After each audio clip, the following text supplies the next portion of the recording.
Number one, my people, lesson 10, the extreme effect of these outliers, these numbers that kind of are a little bit away from the center of the data, how they have that effect. Let's look at this first one here.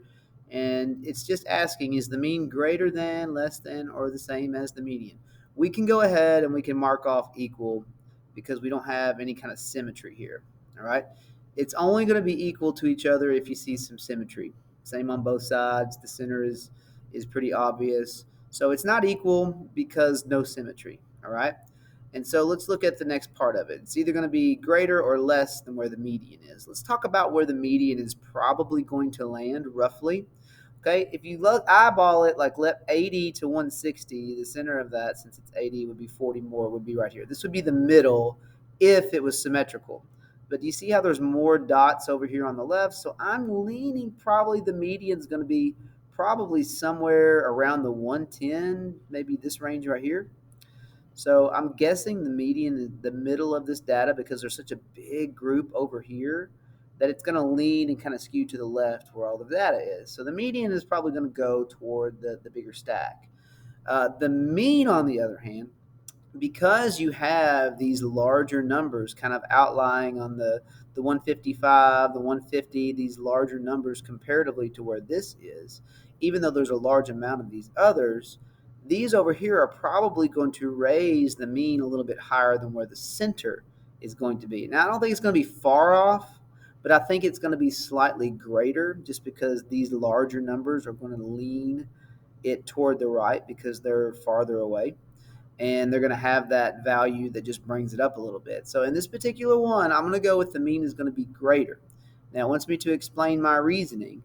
And my reasoning here for the mean being greater is because the extreme, well, I'm not going to even say extreme. I don't think extreme. I would say that the larger values raise the mean larger or raise the mean higher than the middle. That's kind of going to be my description of how I'm going to have it. Even though the median's kind of shifted to the left because we have these stacks over here, I think these larger numbers are going to have weight to them that's going to bring the mean toward the center of the actual visual of the graph, even though it's skewed to the left. And that's the best way I could explain it without really going by individually and seeing that. But that's what we're getting with this, where we can look at it and just know, hey, the mean's going to be a little bit higher than the median because of these numbers up here having greater value. Even though these are happening over and over and over and over again, yes, the middle of the data is going to be kind of lower, which these numbers are going to keep the mean higher. All right, so the next one, number two, you're going to notice we got uniform, we've got symmetry, and anytime that you see uniform or symmetry, then the mean and the median are going to be pretty much equal to each other. So my guess here is that they're going to be the same. And my reasoning for that is symmetrical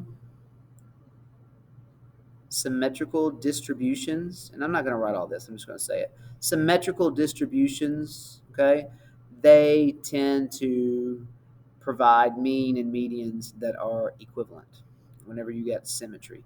But when they're asymmetrical like this one, and your stacks are one side or the other, it's kind of going to flip flop. Your mean's going to usually tend to be toward your outliers or your extremes that you have a few of, and your median is going to tend to kind of gravitate toward the groupings or where there's big stacks. Not always, but in these cases, this is what's happening here. So there you go. There's your help for lesson 10. Hope that it was helpful. I know it's kind of hard to nail that down with a single sentence there for the explanation. But if you have any more questions, feel free to ask me in class or send me an email. See you guys later.